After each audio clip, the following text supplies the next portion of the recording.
Good morning, I'm John Soule. I'm a business reporter at the Idaho Statesman.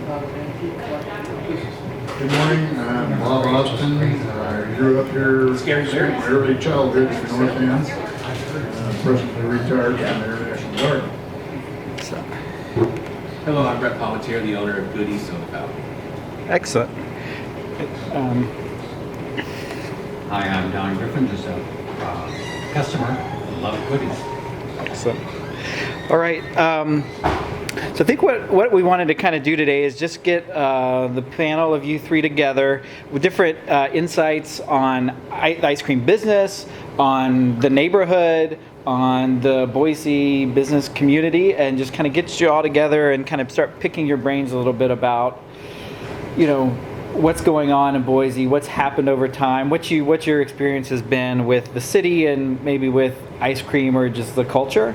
And so the first topic I was hoping to just have a high-level discussion on is the old days, the frontier days, like what it must have been like, because we know there were ice cream companies back at the turn of the century and the end of the 1800s. Like how, how much effort could that have been for people in this area to get a frozen product before they even had a railroad? And what does that say for the people of Boise? It's just kind of at a high level, what your thoughts are on Boise being able to do that at the turn of the century.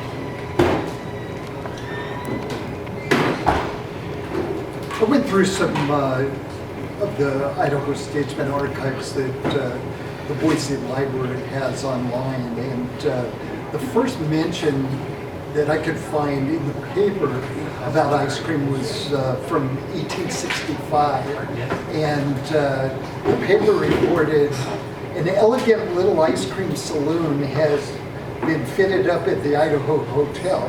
It's under the direct supervision of the hostess, Mrs. Griffin. Those who are fond of the above delicacy will do well to drop in there. They will find it a nice place to spend an hour.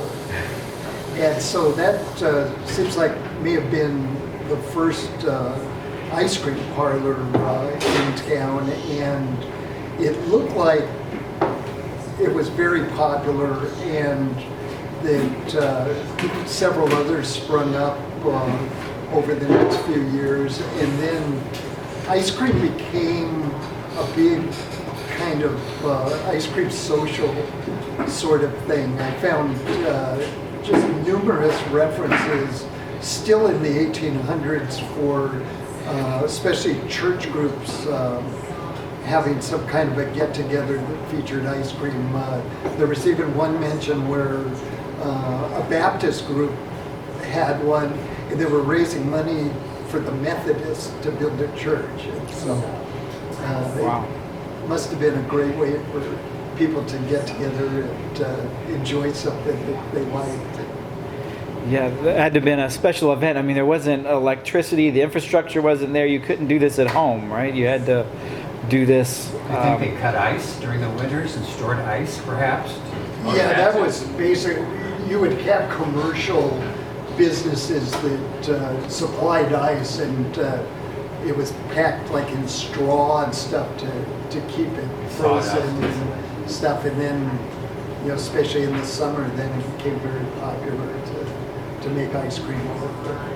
I believe the Boise cold storage downtown has been there for over 100 years in that location, and so that's 50 years after the mentions of what the socials you found.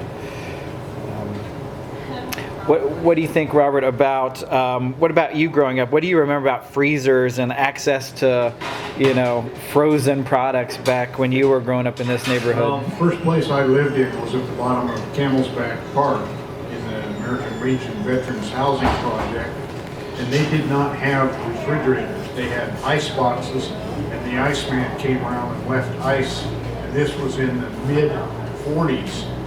But we shopped, my parents shopped in Hyde Park here at the Waymire Grocery, and I remember going to Manning Drugstore right down on the corner in the bottom of the IOOF hall, and they had a large soda fountain in there. I always got a treat when my mom would take me there. But, you know, that was in the days before every house had a refrigerator and the ice man still came around. They were commercially making ice back then. The ice man actually was sweet. Yeah, they made their own. The ice came from Yeah. Boise Ice down there.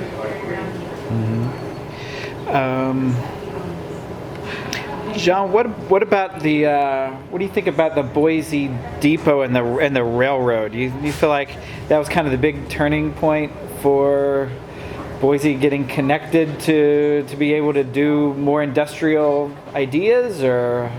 Yeah, I think it probably had a big impact, just as it did with the migration west from the East Coast and the Midwest. That you always had the people that came out on the Oregon Trail, but once there was rail service, then it kind of opened up the West, both for people moving and for heavy equipment and stuff that may have been tough to get out on a stagecoach or that My sort of gosh, thing. yeah, I can't even imagine industrial creation by stagecoach. That's amazing.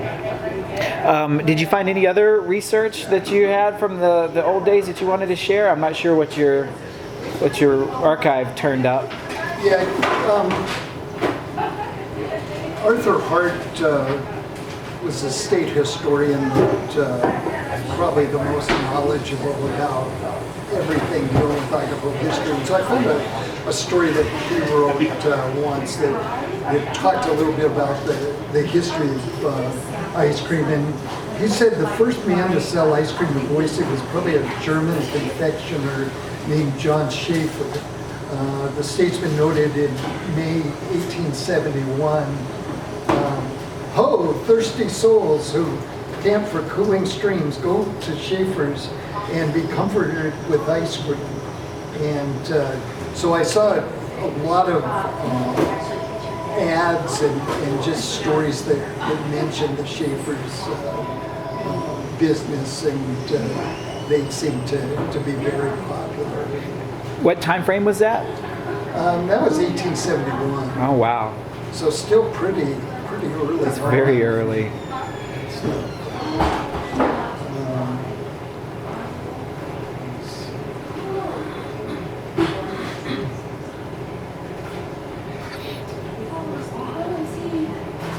And that just reiterated the idea that there were a lot of church ice cream socials, and those were usually organized by women.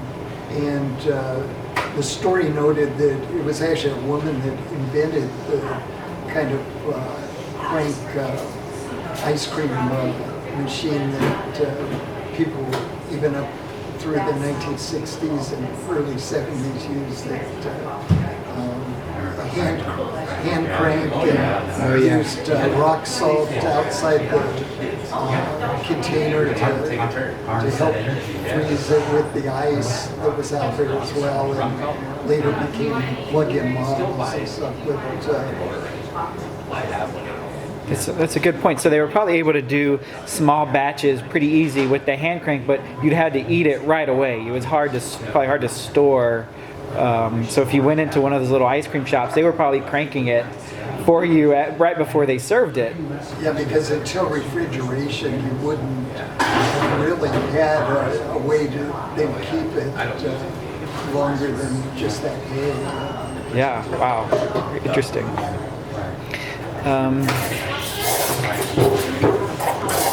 Well, maybe we'll go to Robert. Do you want to, how about some of the, maybe describe some of the changes over time in Boise, where, Delsa's used to be downtown, and how the different ice cream shops that you used to know kind of have changed or moved? Well, one of the ice cream shops we used to go to was on the corner of 8th and 4th, where we would take the bus downtown for 10 cents from the north end and go to a movie at the Real or the Rio or the Ada Theater. instead of taking the bus home, we'd take our 10 cents and we'd stop at Delsa's Ice Cream. It was in an old-fashioned building right on the corner of 8th and 4th, which was later demolished and a Rexall drugstore. But I can remember going to that ice cream store and getting ice cream for 10 cents. And that was, one of my early memories. Mm-hmm. And I have a picture of that. It's on History of Boise, 1863 to 1963. Yeah, we'll clip that into the video right now so that everyone can see it. The other thing was, growing up in high school, we used to, in our cars, we cruised Boise, and we went from one drive-in to the other, like Frostop to Murray's to the Howdy Partner out on Fairview, and later on the Pack Out up at the end of Harrison Boulevard. And that was, then the Red Steer came about, and they all had softy ice cream, but the softy ice cream wasn't like the old dip ice cream. Yeah, so there was a lot. It feels like Boise had an extremely high percentile of the drive-in that even still, a lot of them still remain today. What do you think was special about the culture that Boise had that it embraced that, or that still has it? Like what? I think teenagers were actually pretty mobile back in the 60s. They did a lot of driving around, and they had to have a destination, so they'd go from one place to another, one drive-in to another. Okay. Brett, what do you have any early childhood experiences that helped kind of develop your interest in the family business, or? Oh, you bet. I grew up back east in Connecticut, and there was a very popular ice cream place called Friendly's back there, and they had an old-fashioned soda fountain, and I mean we used to go to the shooting range on Friday nights for Boy Scouts, and after that it was to Friendly's, and then when I was in junior high, just like the North Junior High here, after every dance we all went to Friendly's. Now I feel their pain that they went through that dance.